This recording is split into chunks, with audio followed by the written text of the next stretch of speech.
मैं सुनता हूं, इस बात को आपके सामने रखता हूं कि माननीय केंद्रीय गृह मंत्री अमित शाह जी ने दिल्ली में जिस समय गृह मंत्रालय को संभाला था, उसी समय ये कहा था कि ये जो 3 डिफरेंट सेक्शन यहाँ पर जम्मू कश्मीर का, नॉर्थ ईस्ट का और नक्सल का है, ये तीनों समाप्त होने चाहिए। तीनों देश के वो क्षेत्र हैं, ये बिल्कुल वैसे ही होने चाहिए लॉ एंड ऑर्डर के दृष्टिकोण से जैसे कि दूसरे क्षेत्र देश के हैं, और ये तीनों सेक्शन समाप्त होने चाहिए। ये हम सबको भी स्पष्ट है कि हमारे प्रदेश में सरकार बनने के बाद ही, माननीय विष्णुदेव साय जी की सरकार बनने के बाद ही माननीय अमित शाह जी का लगातार मार्गदर्शन, लगातार उनकी प्रेरणा हम सबको मिलती रही है। बस्तर के लोग वहां जाकर के अपने दर्द को भी बताए हैं और उसके बाद लगातार केंद्रीय एजेंसियों से, एनटीआरओ से, डीआरडीओ से, आईटीबीपी के बम डिस्पोजल स्क्वाड से, एनएसजी के बम डिस्पोजल स्क्वाड से और आईटीबीपी के टेक्निकल सेक्शन, सबका साथ हमको लगातार मिलता रहा। हमको 15,000 आवास मिले, हमको आयरन ब्रिज मिले, बहुत सारी चीजें हमारे साथ होते रही हैं और हमने ये देखा है कि संकल्प लेना बड़ी बात होती है, धरातल पर उसे उतार लेना बड़े सामर्थ्य की बात होती है, परंतु 31 मार्च 2026 नियत तिथि तक समस्त नक्सल कैडर समाप्त हुआ है। और मैं आज बड़े ही गर्व के साथ ये कहना चाहता हूं कि नक्सल मुक्त छत्तीसगढ़ में, नक्सल मुक्त बस्तर में हम माननीय अमित शाह जी का स्वागत करते हैं, अभिनंदन करते हैं। माननीय मुख्यमंत्री जी हम सबके बीच में विराजमान हैं, हमारे एचएस होम और डायरेक्टर आईबी वो भी मंच पर विराजमान है। मैं माननीय केंद्रीय गृह मंत्री अमित शाह जी से आग्रह करता हूं कि आज के इस प्रेस को संबोधित करें।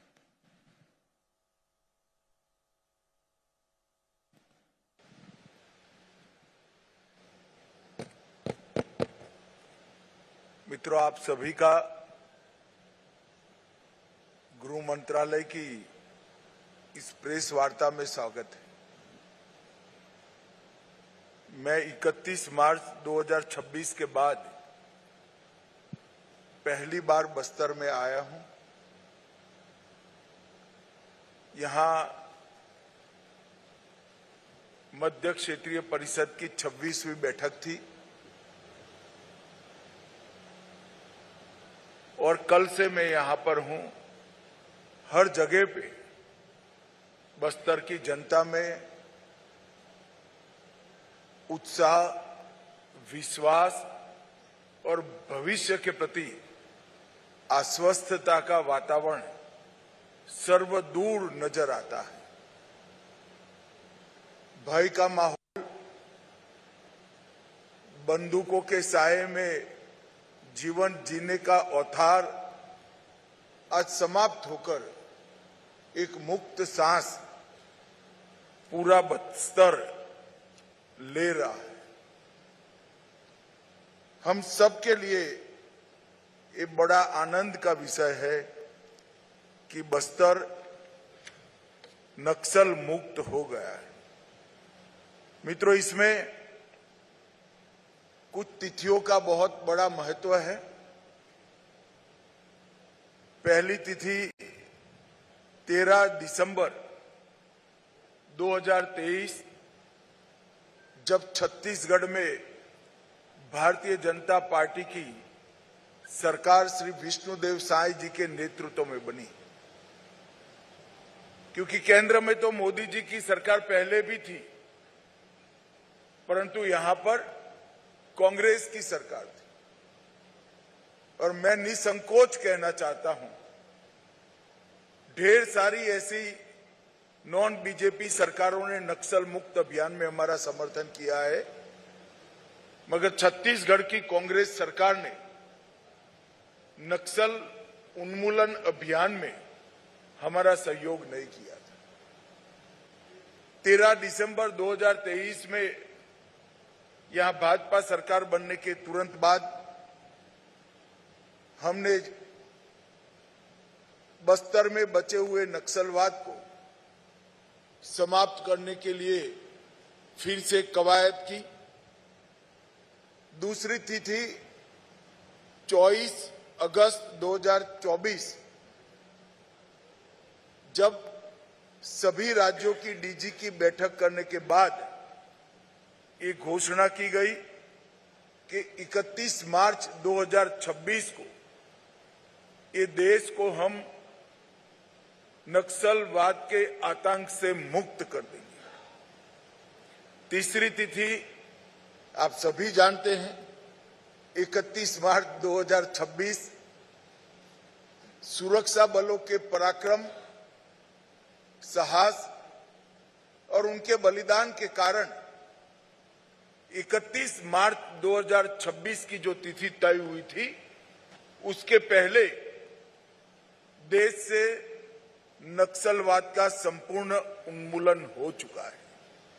और चौथी तिथि 19 मई 2026, इसका भी बहुत महत्व है, क्योंकि जब से नक्सलबाड़ी से फैलना शुरू हुआ, उसके पक्षधर लोग, बुद्धिजीवी ये बता रहे थे कि नक्सलवाद इसलिए अस्तित्व में आया है कि कुछ क्षेत्र में विकास नहीं पहुंचा, जबकि ये वास्तविकता नहीं थी। आज पीछे मुड़कर देखते हैं तो विकास न पहुंचने का कारण ही नक्सलवाद था। देश में कई सारे हिस्से ऐसे थे जो नक्सल प्रभावित क्षेत्र से भी ज्यादा पिछड़े हुए थे, मगर वहां नक्सलवाद नहीं हुआ और वो क्षेत्र धीरे धीरे शहन आगे बढ़ गए। मगर हमारा बस्तर और कई सारे क्षेत्र जो नक्सलवाद प्रभावित रहे, वो झस के तस रहे। और 19 मई 2026 की ये तिथि है कि जहां से नक्सल प्रभावित क्षेत्र में संपूर्ण विकास की परिकल्पना को लॉन्च किया जा रहा है। कल ही मैंने वीर शहीद गुंडाधुर सेवा डेरा का उद्घाटन किया है। वीर शहीद गुंडाधुर सेवा डेरा ये एक संकल्पना है। ये पूरे क्षेत्र को, केरल जितना बड़े भूभाग के बस्तर के 7 जिले को नक्सलवाद से मुक्त कराने के लिए भारत सरकार के गृह मंत्रालय के द्वारा यहां पर करीब करीब 200 सुरक्षा कैंप बनाए गए। वो कैंप में सीएपीएफ के जवान, डीआरजी के जवान, छत्तीसगढ़ पुलिस के जवान रहकर वो क्षेत्र की सुरक्षा की चिंता करते थे। मगर अब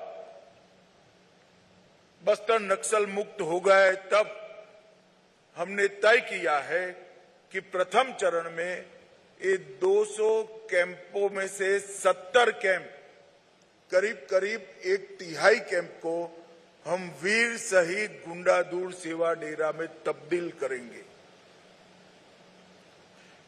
क्या है वीर शहीद गुंडाधुर सेवा डेरा? ये वीर शहीद गुंडाधुर सेवा डेरा का काम है सरकार को गांव के दरवाजे तक ले जाना, सरकारी सुविधाओं को बस्तर के हर आदिवासी भाई बहन के घर के दरवाजे तक ले जाना। एक ही जगह पे इस सेवा डेरा में बैंकिंग की सुविधा होगी, आधार कार्ड भी बनेगा, सारी डिजिटल सेवाएं उपलब्ध होगी। कॉमन सर्विस सेंटर के माध्यम से 371 राज्य सरकार और केंद्र सरकार की योजनाओं का फायदा मिलेगा। बैंकिंग कॉरेस्पोंडेंट भी वहां उपस्थित होंगे, कौशल प्रशिक्षण भी होगा, जिसके माध्यम से रोजगारी के लिए सभी को तैयार किया जाएगा। स्वास्थ्य सेवाएं भी वहां पर उपलब्ध होगी, सस्ता अनाज की दुकान भी होगी, प्राथमिक शाला भी होगी, आंगनवाड़ी भी होगी। तो एक प्रकार से एक ही सेवा डेरे के अंदर विकास के सारे काम वहीं पर उपलब्ध हो जाएंगे। और उसका उद्देश्य होगा कि 50 साल से यहां जो विकास के महरूम रह गए नागरिक हैं, उनको सभी योजनाओं का 100% सैचुरेशन करा देना, इस क्षेत्र में रोजगारी लाना और हर ट्राइबल को छोटे छोटे काम के लिए बहुत दूर नहीं जाना पड़ेगा और आर्थिक गतिविधियों का केंद्र भी ये डेरा बनेगा। महिलाओं का आजीविका का साधन भी वहीं होगा। वहां सिलाई प्रशिक्षण, ढेकी चावल, इमली प्रोसेसिंग की इकाइयां जैसी कई सारी चीजों के लिए कौशल से युक्त आदिवासी माता बहनों को कराया जाएगा। अब विकास की भागीदारी महिलाओं की भी होगी। यहां पर पैक्स भी बनेगा, यहां पर गांव की डेयरी भी बनेगी और ये डेयरी में हर ट्राइबल महिला अपने पशु का दूध वहां पहुंचा पाएगी। यही सेवा डेरा का उपयोग कर हम बस्तर के हर आदिवासी नागरिक को एक गाय और एक भैंस देने वाले हैं, जिनके माध्यम से कोऑपरेटिव तरीके से वो अपना दूध पूरे भारत में मार्केटिंग कर पाएंगे। एनडीडीबी के साथ छत्तीसगढ़ सरकार ने एग्रीमेंट कर लिया है। हमारे उप मुख्यमंत्री गुजरात जाकर कोऑपरेटिव डेयरी का पूरा मॉडल समझकर आए हैं और आने वाले 6 माह में हम यहां पर बस्तर संभाग में डेयरी का एक बड़ा नेटवर्क बनाने जा रहे हैं। मित्रों, यहां जहां पहले बंदूक के संगीन के साए थे, वहां पर विकास पहुंच जाएगा और ये युवाओं के लिए बहुत बड़ा संदेश है कि अब तक नक्सलवादियों के कारण, नक्सल आंदोलन के कारण ये पूरा क्षेत्र विकास से महरूम रह गया था।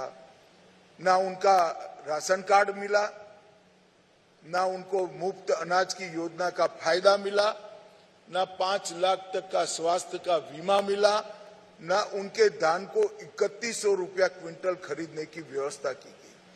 रोजगारी का दूर दूर तक नामो निशान नहीं था। ना गांव में बिजली पहुंची, ना पानी पहुंचा, ना स्कूल पहुंची।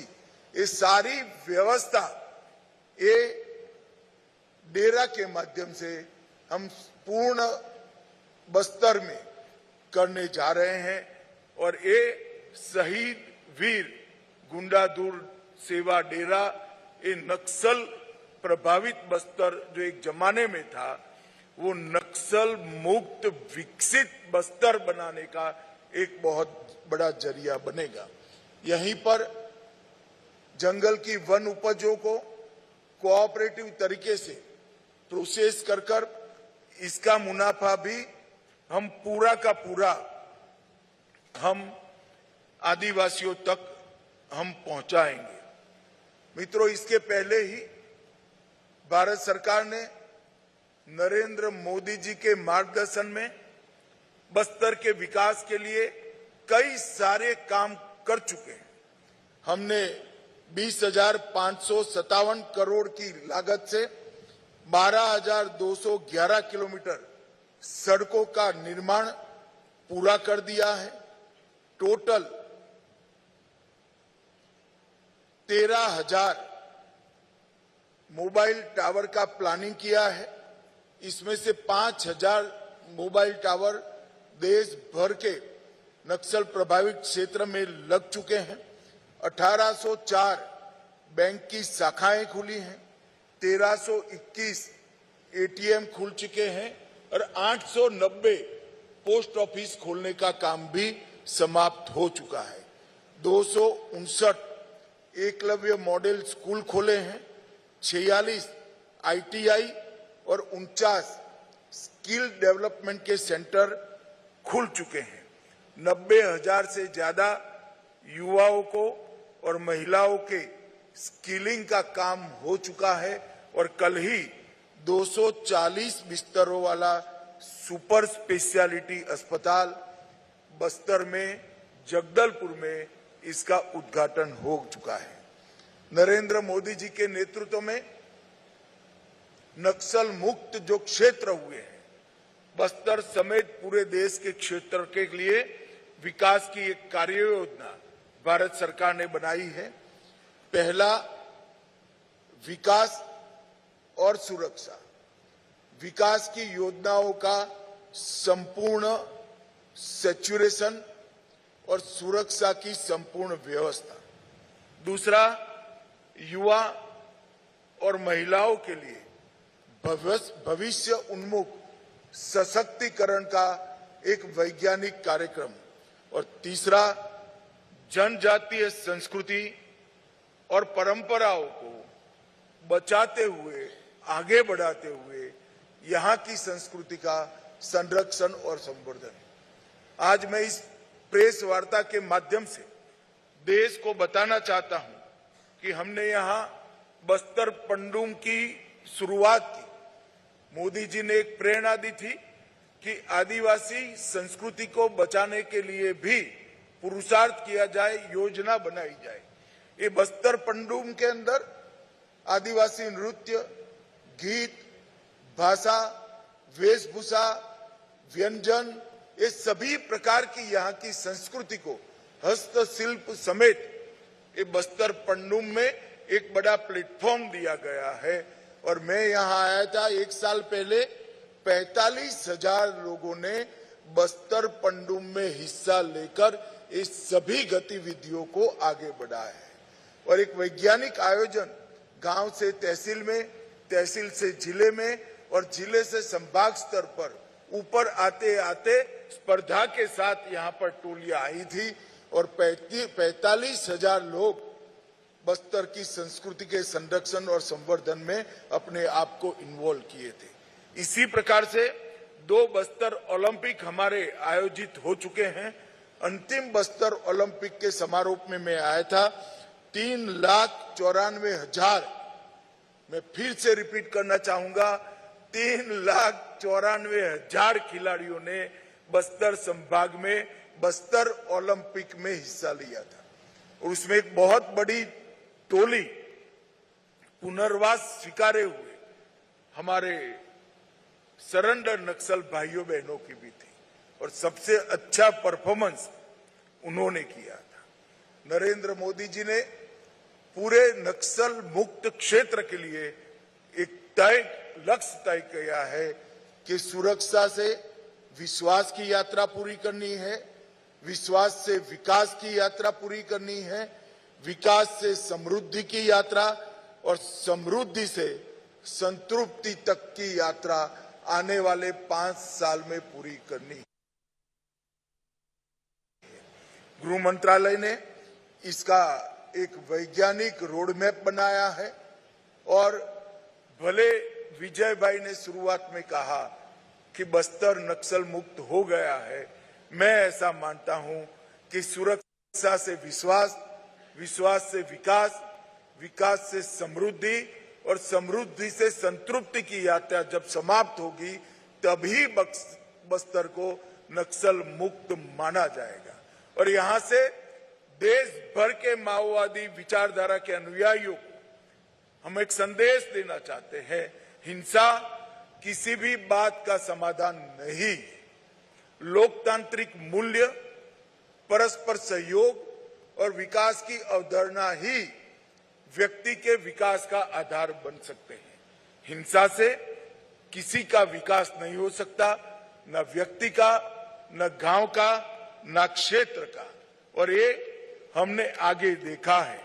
नक्सलवाद गरीबी के कारण फैला था, वो भ्रांति को दूर करने का काम शहीद वीर गुंडाधुर सेवा डेरा करेगा, ऐसा मेरा पूरा विश्वास है। जब ये क्षेत्र पूरा विकसित होगा तब यहां से दुनिया भर में संदेश जाएगा कि यहां स्कूल इसलिए नहीं बने क्योंकि नक्सलियों ने स्कूल तोड़े थे। यहां सड़कें इसलिए नहीं बनी कि नक्सलियों ने इसमें विघ्न डाला था। यहां अस्पताल इसलिए नहीं चले कि उन्होंने अस्पताल के कर्मियों को मार डाला था। और यहां बैंक इसलिए नहीं आए कि नक्सलियों ने बैंकों को लूटकर बंद कराने का काम किया था। ये बस्तर का शहीद वीर गुंडाधुर सेवा डेरा का प्रयोग ये देश भर में जो हथियार लेकर विकास का रास्ता तराश रहे हैं उनके लिए एक विकास का लोकतांत्रिक मॉडल भारत की ओर से पेश किया जाएगा, इसका मुझे भरोसा है। मैं अंत में बस्तर के सभी नागरिकों को भारत सरकार और देश के प्रधानमंत्री नरेंद्र मोदी जी की ओर से भरोसा दिलाना चाहता हूं कि अब भय से जीने की जरूरत नहीं है। यहां नया सूर्योदय हो चुका है। भले आजादी के इतने साल बाद ही अब विकास का रास्ता प्रशस्त हो रहा है। यहां के आदिवासी युवा और महिला विश्वास के साथ आगे बढ़े। भारत सरकार और छत्तीसगढ़ सरकार आपके साथ है। कंधे से कंधा मिलाकर आपके जीवन में उजियारा लाने के लिए दोनों सरकारें कटिबद्ध हैं। मित्रों, कितने लोगों का, निर्दोष लोगों का खून बहने के बाद न जाने कितने युवा सुरक्षा अधिकारियों की शहीदगी के बाद न जाने कितने करोड़ों करोड़ों आदिवासियों के जीवन अंधेरे में व्यतीत करने के बाद हम सब के लिए आनंद का विषय है कि आज बस्तर के अंदर नया सूर्योदय हुआ है। वो विकास का सूर्योदय हुआ है और इसको लॉजिकल एंड तक ले जाने के लिए मैं मीडिया के मित्रों का भी सहयोग मांगता हूं। मित्रों, आज नक्सल प्रभावित क्षेत्र जो था बस्तर, वो विकसित क्षेत्र बनने जा रहा है। तब बस्तर की जनता को भी मैं आगाह करना चाहता हूं कि यही लोग जो माओवादी विचार सरणी से प्रेरित होकर बंदूक लेकर हमारे बस्तर को बर्बाद किए, वो भेष बदल कर आएंगे, बात बदल कर आएंगे, नाम बदल कर आएंगे। किसी के बहकावे में मत आना। छत्तीसगढ़ सरकार और भारत सरकार दोनों आपकी चुनी हुई सरकार है और वो लोकतांत्रिक तरीके से पूरे बस्तर का विकास करेगी। बहकावे के लिए जो आते हैं उनके साथ अगर आप बस्तर की जनता बात करनी चाहती है तो उनसे हिसाब मांगना कि हमारे 50 साल के नुकसान का पहले आप हमें हिसाब दीजिए, इसको भरपाई करिए, फिर बात करिए। भारत सरकार और छत्तीसगढ़ सरकार दोनों कंधे से कंधा मिलाकर ये पूरे क्षेत्र को समस्त देश में सभी आदिवासी संभागों में सबसे विकसित संभाग बनाने के लिए कटिबद्ध है और आने वाले 5 साल में ही बस्तर पूरे देश के सभी आदिवासी संभागों में सबसे विकसित संभाग बनेगा, इसका मुझे विश्वास है। इस मौके पर मैं फिर से एक बार, कई बार मैं बोल चुका हूं मगर फिर से कहना चाहता हूं कि ये नक्सल मुक्त भारत का संपूर्ण यश जिन्होंने अपना सर्वोच्च बलिदान इस लड़ाई में दिया, वो सुरक्षा बलों के जवान और उनके परिजनों को जाता है। वो सुरक्षा बलों के जवानों को जाता है जिन्होंने नितांत यातनाएं उठाकर इस अभियान को चलाया, लड़ाई लड़ी और यहाँ के ट्राइबल क्षेत्र को नक्सल मुक्त करने में अपना योगदान दिया। मैं फिर से एक बार नक्सल अभियान के कारण जो जवान अपना सर्वस्व बलिदान दिए हैं, वो जवानों को मन पूर्वक श्रद्धांजलि देना चाहता हूं और वो सारे लोग जिन्होंने नक्सलवाद के कारण अपने परिजन गंवाए हैं, उनके प्रति भी मैं संवेदना और सांत्वना व्यक्त करना चाहता हूं। धन्यवाद।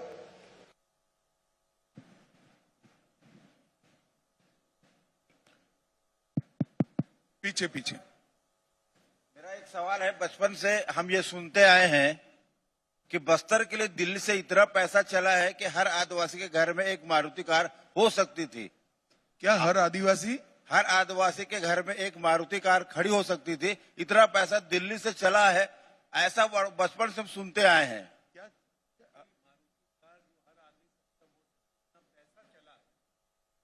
मैं ये कहना चाहता हूं, नहीं ऐसा नहीं है, यहाँ इस तरह की परिस्थिति ही नहीं थी कि विकास हो पाए।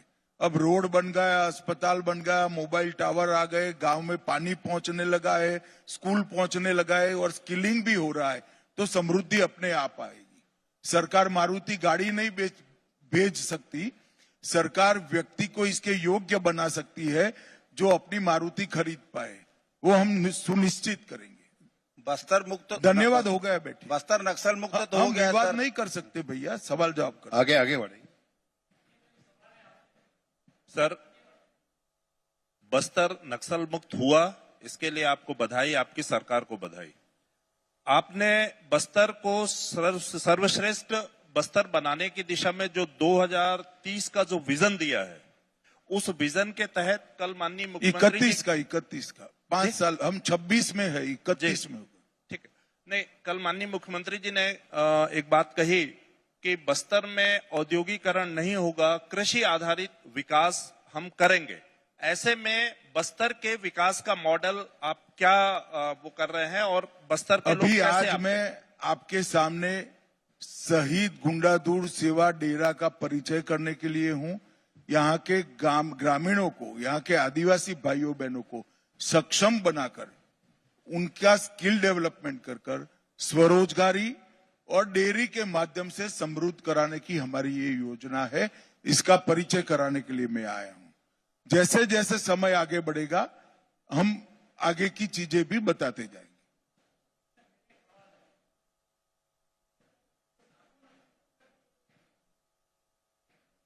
भाई माइक दे दो वहां।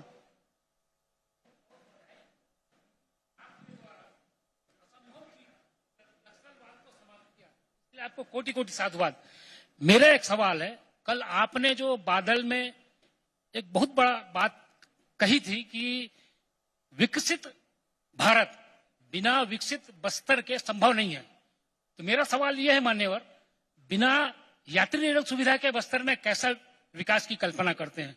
क्योंकि हम बस्तरवासी आज आजाद भारत के पहले या बाद से अभी तक रायपुर ट्रेल में नहीं चल पा रहे हैं।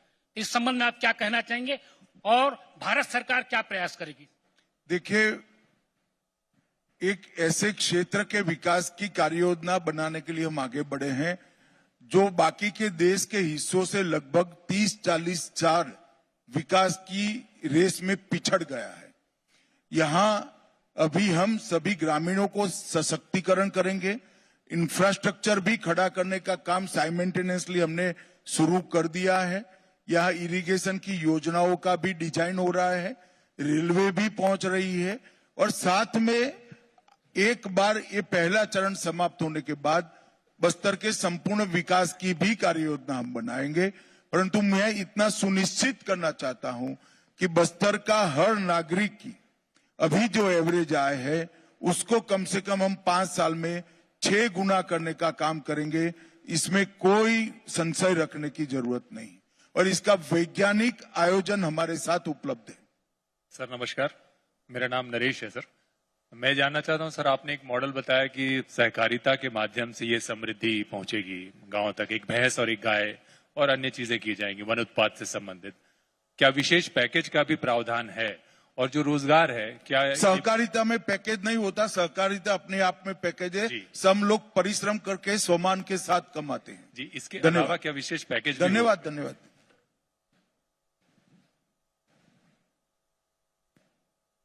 सर नमस्कार। बस्तर नक्सल मुक्त हो गया है, लेकिन बस्तर में एक अफवाह तेजी से फैल रही है कि अब जल जंगल जमीन भी खत्म हो जाएगा। आदिवासियों को क्या मैसेज देना चाहेंगे? आदिवासियों को क्या मैसेज देना चाहेंगे? मैंने यही कहा, मैं बस्तर वासियों को फिर से कहना चाहता हूं कि जिन्होंने 50 साल तक बस्तर को बंदूक के साये में रखा, वो भेष बदलकर, नाम बदलकर, बात बदलकर आए तो भरोसा मत करना। आपकी चुनी हुई तहसील पंचायत, आपकी चुनी हुई जिला पंचायत, आपकी चुनी हुई राज्य सरकार और आपकी चुनी हुई भारत सरकार का भरोसा करना, वो ही बस्तर को विकसित कर सकते हैं। जो उकसाने आते हैं उनको एक बात जरूर कहना चाहिए कि 2 साल जरा बस्तर में रह जाओ, दिल्ली में जाए बगैर, तभी जाकर यहां पर सच अर्थ में विकास का सवेरा होगा। मंत्री जी, सर, मैं अंकित मिश्रा हूं। अभी जो नक्सलियों ने जो पुनर्वास किया है, आने वाले समय में इनको लेकर के क्या तैयारियां हैं कि दोबारा जो है वो फिर से नक्सलवाद के रास्ते पे न जाए, इनको भरोसे में लिया जा सके? देखिए, पुनर्वास किए हुए सारे नक्सली भाइयों बहनों के लिए भारत सरकार ने 20 करोड़ रुपया खर्च कर एक सेंटर बनाया है, जहां अभी उनका स्किलिंग भी हो रहा है, जो निरक्षर है उनकी पढ़ाई लिखाई भी हो रही है, साइकोलॉजिकल मैपिंग होकर एक नया विश्वास बढ़ने का साइकोलॉजिकल ट्रीटमेंट भी हम उनको दे रहे हैं, और आने वाले समय में वो अपने परिवार के साथ सम्मान के साथ रहे, इस प्रकार की पूरी ट्रेनिंग करने की व्यवस्था छत्तीसगढ़ सरकार और भारत सरकार ने की है। एक बहुत बड़ा प्रोजेक्ट है, और मैं मानता हूं कि जिनको स्कूल से नक्सली उठा गए और वो नक्सलवादी बने, इसका कोई दोष नहीं है, वो तो विक्टिम थे जिन्होंने हथियार डाल दिए।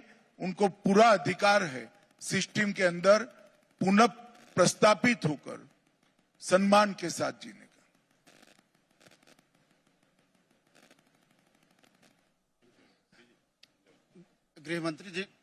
गृहमंत्री जी, नक्सलवाद मंत्री महोदय जी, मेरा ये सवाल है कि नक्सलवाद तो खत्म होने का जिस तरह से दावा किया जा रहा है, ठीक है, नक्सलवाद खत्म हो गया, आगे क्या?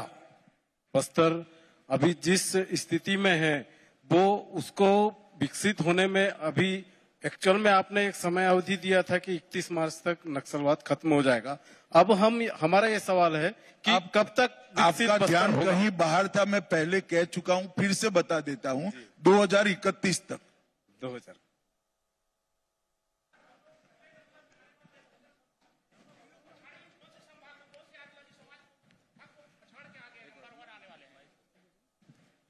सर, आपने कहा कि बस्तर नंबर 1, जरा नजदीक रखिए। आपने कहा कि बस्तर नंबर 1 संभाग बनेगा आदिवासी क्षेत्र में, तो हम किस संभाग को देश के पीछे करके आगे बढ़ेंगे, उसके बारे में थोड़ा पूछा था। कौन सा संभाग है जिसको हम हटा? अभी तो भारत सरकार ने एक बहुत अच्छे सोच विचार के साथ एक योजना बनाई है। कल सभी नक्सल प्रभावित क्षेत्रों की राज्य के अधिकारियों की भी यहां पर मीटिंग थी। इसमें कार्य योजना का डिटेल प्लानिंग सभी राज्य सरकारों के साथ शेयर भी किया गया है। गृह सचिव ने स्वयं एक प्रेजेंटेशन देकर ये कार्य योजना सबके सामने रखी है। अभी बस्तर का जहां तक सवाल है, शहीद वीर गुंडादुर सेवा डेरा से हम शुरुआत करेंगे, और विकास के लिए जो कुछ भी जरूरी है वो सभी चीजें एक के बाद एक इसके अंदर जोड़ते जाएंगे। अभी सबसे बड़ी जरूरियात है लोगों को सरकार की सारी योजनाओं का लाभ मिले, 100% सैचुरेशन तक पहुंचे, स्किलिंग हो, कोऑपरेटिव के माध्यम से उनकी आय को बढ़ाया जाए, और फिर संपूर्ण विकास की दिशा में भी हम आगे बढ़ेंगे। सर, आपने कहा बस्तर बदल रहा है, बस्तर की युवाओं के भविष्य के लिए केंद्र सरकार का सबसे बड़ा विजन क्या रहेगा सर? अब मैं किस तरह से आपको समझाऊं वो मालूम नहीं पड़ा, शायद मेरे समझाने में ही क्षति होगी। अभी मैंने जो कहा है वो ही केंद्र सरकार की कार्य योजना है। Sir, this is Rajneesh from ANI। Sir, जैसे कल आपने बोला था कि यहाँ पे एम्प्लॉयमेंट जनरेशन के लिए ओपनिंग की जाएंगी, लोगों को एम्प्लॉयमेंट जनरेशन के लिए ओपनिंग की जाएंगी कि लोगों को अगर प्रॉपर एजुकेशन मिलने के बाद अगर वो अप्लाई करते हैं तो उनको कुछ छूट मिलेगा एम्प्लॉयमेंट में यहाँ पे, तो उसके लिए क्या रणनीति बनाई गई है, और खासतौर पे स्पोर्ट्स फैसिलिटीज किस तरह से यहाँ पे डेवलप की जाएंगी? देखिए, अब मुझे लगता है कि सवाल समाप्त हो गए, एक ही सवाल घूम कर सब पूछ रहे हैं।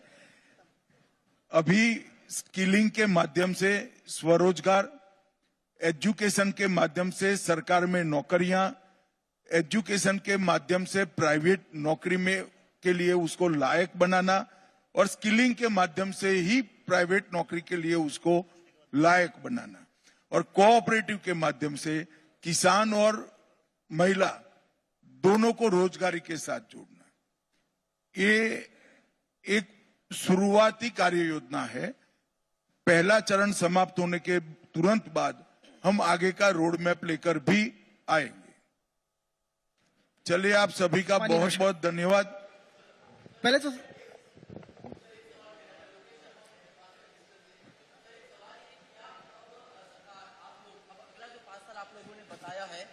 तो क्या सर एक जनरेशन शिफ्ट वाले मॉडल पर आप लोग काम कर रहे हैं? क्या आने वाले समय में बस्तर का कोई बच्चा पलायन करके अन्य राज्य नहीं जाएगा? क्या बस्तर के लोगों को आधुनिक सुविधाएं यहाँ मिल पाएगी? अरे भैया, तुम कहाँ थे? मैं सारी चीजें बोल गया। महोदय, चलो आ गई फोटो। महोदय, पहले तो साधुवाद, धन्यवाद। चलिए, बहुत बहुत धन्यवाद। आपने किया है। एक ही सवाल था सर आपसे कि माओवादी जब यहाँ आए थे तो उन्होंने जो विरोध किया यहाँ पर बस्तर में जंगल और जमीन का जो विरोध किया, और सबसे पहली जो विरोध उन्होंने बोधघाट परियोजना को लेकर किया था। उनका सबसे पहली विरोध जो आया था बोधघाट परियोजना, उसको लेकर आया था, और 40 साल से जो परियोजना बंद पड़ी। बोधघाट परियोजना नहीं, मगर उसका तो परिणाम देख लिया ना। खेती अच्छी हुई ना जीवन अच्छा हुआ। मैं नहीं मानता आदिवासी अब ऐसी चीजों के साथ जुड़े। कल मुख्यमंत्री जी ने दो भाई, ऐसा है कि आपने तय किया है कि चीजों को पटरी पर न चढ़ने देना, तो मुझे क्षमा कर दो। आप आपका काम करते रहो, मैं मेरा काम हो गया। मैं समझ गया आप क्या पूछना चाहते हो। बहुत आभार आप सभी लोगों का। मैं माननीय मुख्यमंत्री जी से आग्रह करता हूं, आज के प्रेस कॉन्फ्रेंस में धन्यवाद हम लोगों के बीच विराजमान हमारे देश के यशस्वी गृह एवं सहकारिता मंत्री श्रीमान अमित शाह जी, हमारे प्रदेश के जुझारू कर्मठ गृह मंत्री और डिप्टी सीएम श्री विजय शर्मा जी, हमारे होम सेक्रेटरी, डीआईबी, अधिकारीगण और मीडिया जगत के सभी बंधुगण, सबसे पहले तो हम अपने देश के यशस्वी गृह मंत्री और सहकारिता मंत्री के अत्यंत आभारी है। पूरे छत्तीसगढ़ की जनता की तरफ से उनका धन्यवाद करते हैं कि जो नक्सलवाद छत्तीसगढ़ के विकास में एक बहुत बड़ा रोड़ा था, एक कलंक था, और लगता था कि पता नहीं इसका कभी अंत होगा कि नहीं। लेकिन हमारे देश के यशस्वी प्रधानमंत्री जी का आशीर्वाद, हमारे गृह मंत्री जी की दृढ़ इच्छा शक्ति और हमारे जवानों के अदम्य साहस के कारण इस असंभव को भी माननीय गृह मंत्री जी ने संभव करके दिखाया है। और जिस तरह से यहाँ के लोग और जनजाति समाज के गरीब लोग 50 साल से भी ज्यादा वर्षों तक विकास से अछूते थे, अब आगे उसी तेजी से उनका विकास होगा। इसका पूरा रोड मैप आदरणीय गृह मंत्री जी ने रखा है। मैं एक बार फिर से पूरे छत्तीसगढ़ की जनता की तरफ से उनका बहुत बहुत आभार करता हूं। और हमारे प्रदेश के गृह मंत्री और डिप्टी सीएम, इनका भी बहुत बड़ा रोल रहा है नक्सलवाद को समाप्त करने में, उनका भी धन्यवाद। हमारे होम सेक्रेटरी, डीआईबी, आप लोग भी बार बार यहाँ पर आकर हमारे जवानों का हौसला अफजाई किए और नक्सलवाद को समाप्त करने में उनका भी योगदान है और आप सभी लोगों का भी योगदान है। और आगे भी अपेक्षा है कि आज जो हमारे देश के यशस्वी गृह मंत्री जी ने जो आगे बस्तर के विकास के लिए रोड में रखा है, उसको पूरे देश के सामने अपने माध्यम से रखेंगे। आप सभी लोगों का भी बहुत बहुत धन्यवाद।